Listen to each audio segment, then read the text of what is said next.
Hey guys, welcome back to the Ron Williams YouTube channel. Today we're going to go over bicep curls, but we're going to go over seated bicep curls with the elbows in front of the torso and on an incline. We're going to go over and talk about the things that we shouldn't do and the things that we should do to keep us from getting hurt and also getting the best results out of the exercise. Longevity means everything. So my number one desire here today is to make sure we keep you safe. There's nothing worse than loving to train but having to nurse an injury. So we're going to jump right into it, okay? Okay, so first thing we want to do is we want to make sure that our seating arrangement is correct. So I'm going to sit down and I'm going to grab the handles. So as you can see now, I'm probably a little bit uncomfortable sitting like this. Not only that, but my shoulders are overextended, and if the weight is heavy enough, it's going to hurt my shoulders more than build my biceps. So I want to make sure that my seating is correct. With my seating, I want to make sure my shoulders are comfortable. I could go a little bit higher. The other thing is you want to make sure the seat is not too high. Let me show you why. If the seat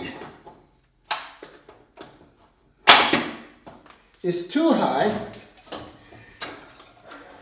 I can probably lift more weight, but at the same time, when I'm all the way up, my elbow is digging into the pad. So my objective here is to use the tricep and not allow the elbow to dig into the pad. So we have a little pad in front of me that can take me back further. This is going to dig into the pad most likely. But as I slowly, if my arms are longer, I may need this. But because my arms are a little shorter, I can ride it all the way in. My elbows are not digging into the pad.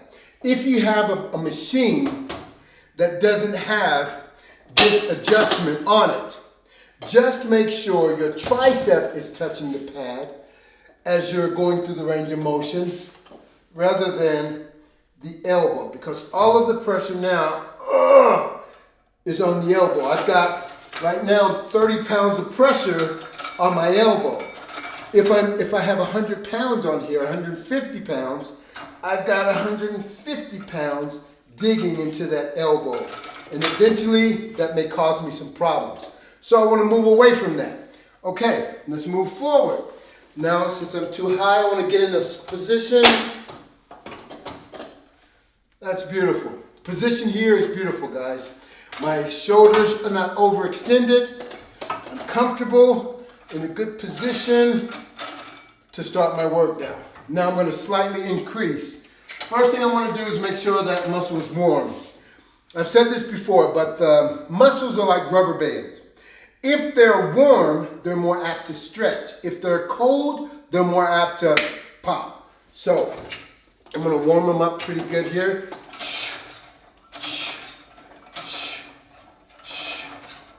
Awesome.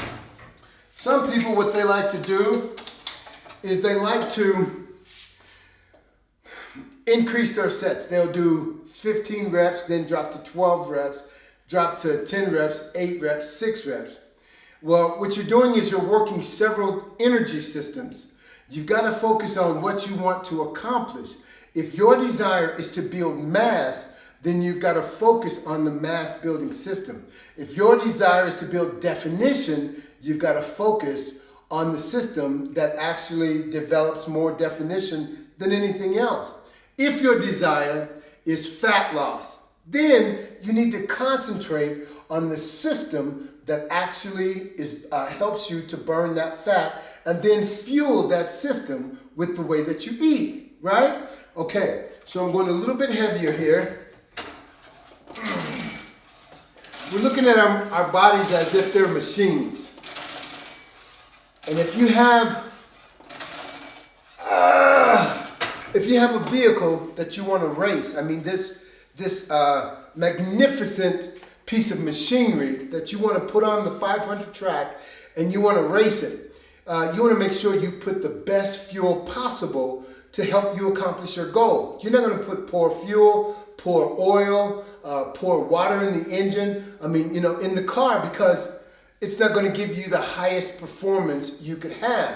You want to put the best fuel. So if I want to accomplish something with my body, I've got to look at what I want to accomplish, and then I've got to decide how to fuel that particular system so I can get the accomplishment in the least amount of time. And that's what we want to accomplish. So go a little bit heavier. We're at 90 pounds.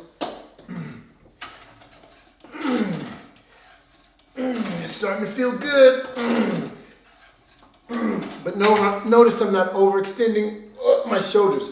As soon as I start to lift, I can feel that in the joint. So I want to make sure I keep those shoulders down. Okay. So now I'm at the weight that I want to be. So I'm focusing.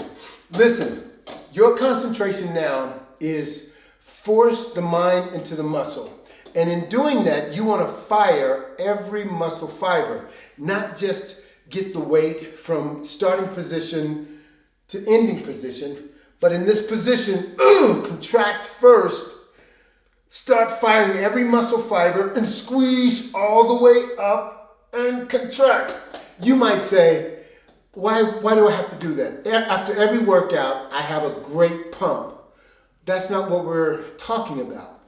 The pump comes from injuring or micro-tearing any muscle. And when you micro-tear that muscle, blood rushes to that area to start the healing process. If you sprain your ankle, immediately blood rushes to that area to bring about healing. When you micro-tear that muscle, you're tearing that muscle down, blood rushes to that area. But what we want to make sure of is that you're not just pumping blood there, but we want to make sure that you hit every muscle fiber. Just going from this position to this position, you can tear some of the muscle fiber, but not all. So we want to concentrate, force the mind into the muscle. Squeeze first. Firing every muscle fiber from start to finish. Ooh, I could feel that. Every muscle fiber, rather than just getting down there swinging the weight. That's not what we want to do. Just going from point A to point B. We want to go from point A to point C. Point B is the journey. And as we're going through the journey, we want to fire every muscle fiber. We're not just going from here to here, but point A is here, the starting point. As you're going through that journey, you're firing every muscle fiber. And then point C. Don't go point A, point B. Point A, B, then C. Hope that helps you guys. Get a great pump, but fire every muscle fiber. That's how you work the biceps on the seated bicep curl machine. God bless you till next time.